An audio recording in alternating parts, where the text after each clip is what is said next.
Peace, people. I've been getting some questions in regards to healthcare in Jamaica, right? And I'm just gonna give my piece of it, and I'm gonna try to be as objective as possible, even though at this point in time, we're kind of down two love to the Kingston Public Hospital. Two people got down and them just didn't come back. We weren't exactly pleased with the care that they got, but which family is, particularly when people just don't make it back.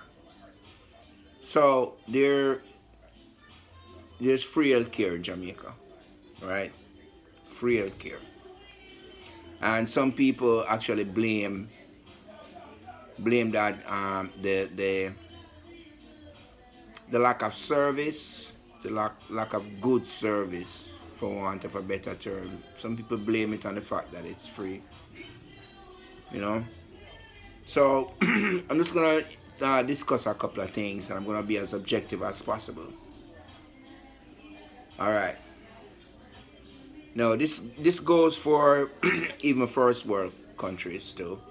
I remember when I one point in time when I was in Atlanta, and this girl, I was at work, and this girl, she was pregnant, and she pretty much fainted. And when the EMTs come, when the ambulance arrived, she just got up and started screaming, don't take me to Grady Hospital, don't take me to Grady Hospital. Grady is one of the hospitals, right, in Atlanta, and it's known for not being, it's not really up on par as far as care is concerned.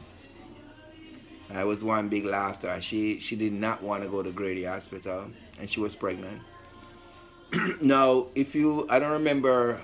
Well, I don't know if you remember or even watch or even a movie buff, but the recent Superfly movie, when that girl got shot in her head, right? It was based in Atlanta, and that girl got one of the cast member in the movie, of course, got shot in her head, and he said specifically, make sure you take her to Grady Hospital.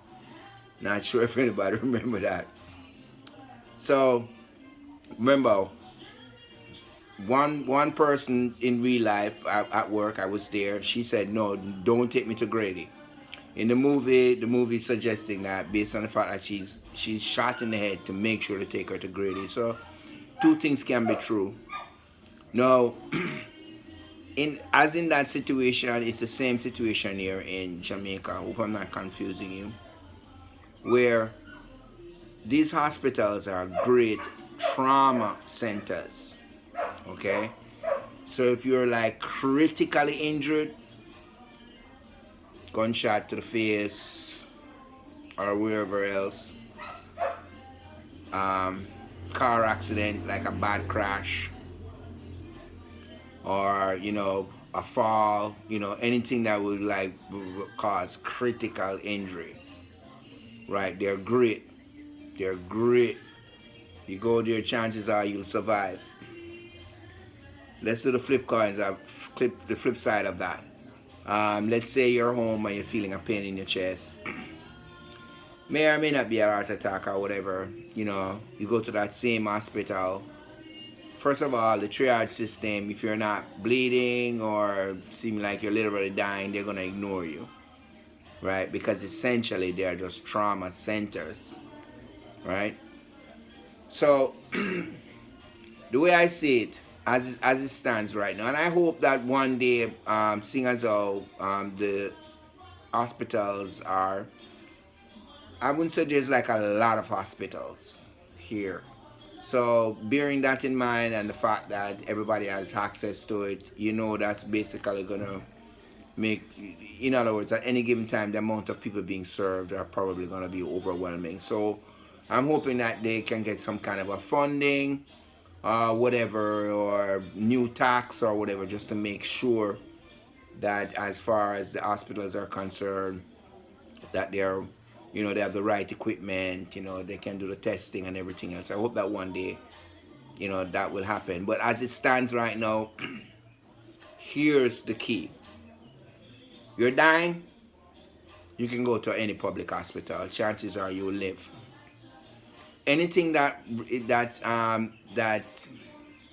needs, like, what should I say, extensive care, you know, or let's say, for example, like I said, I use the example with the pain in the chest kind of a deal. Anything like that, go to a private hospital. Okay, so there's a saying down here that, you can survive a gunshot wound at Kingston Public Hospital, but you might not be able to survive um, a buck toe. If you buck your toe, those who know what I'm talking about know what I'm talking about. So that's my whole thing with the hospitals down here, and I'm sure one day it will improve. But for now, make sure you have the health insurance. you know. So if it's not a critical injury situation, but something that's still life and death, something that still needs care, pull out your insurance, head for one of the private hospitals. And if you should get into like a serious injury, car crash, fall, or basically gunshot wound, make sure you go to one of the trauma centers. Okay, so that's just my rule of thumb right now. And I did give the example with the Atlanta just to let you know that these situations exist even in first world countries as far as healthcare is concerned. Healthcare is like really, really, really, really tricky. Let me give you an example real quick. So I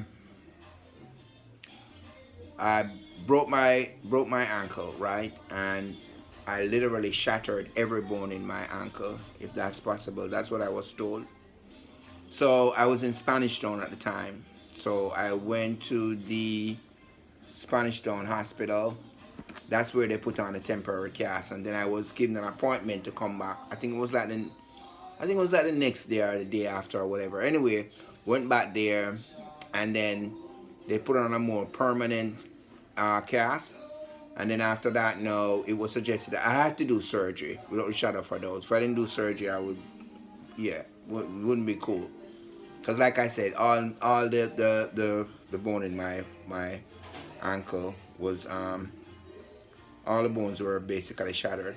All right, so it took me a while. I went there like about 2 or 3 days before. I think it was like about two, to be fair, before I actually got a bed. And to be honest with you, I probably shouldn't even have been in the system. But I guess free are free, right? So anyway, um, when I got a bed and everything else, I was given a date when I was gonna. Forgive me, I keep looking up at the TV.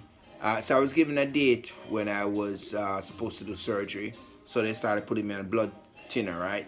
So after the thinner, now, um, the date passed, and then I got another date, and then I got another date. And then the thing is, your foot is healing. It's healing. It's healing. So basically, and I didn't want to walk with a limp. I was like really scared of that. So one day, I just realized exactly where that's going. Because when you're in the system, you're like you're really hopeful. Nobody's going to say, bro, you need to get out of here because this operation is not going to happen. No, you're not going to hear that, right? So you're there waiting, waiting, waiting, waiting, waiting. Anyway, I decided I had to leave. I checked myself out of the hospital. And then I went to Andrews, and I think I went there on a Tuesday, and by the next week Tuesday I had my operation and everything else. Everything cool. Thanks to the All Creator. I'm not walking a limp, and it does kind of hurt me sometimes, but considering, I'm still grateful. So that's my personal experience, and that's the point I'm trying to make. Now, if you flip on that, let's say for example it wasn't a broken ankle. Let's say it was a gunshot wound. I'm sure I would have gotten the surgery, and live or die, I would have been attended to. The care on the ground would be there. So that's just basically it. So I'm thinking great trauma centers. Have your insurance if it's something else that require care. All right. Peace, love, blessings.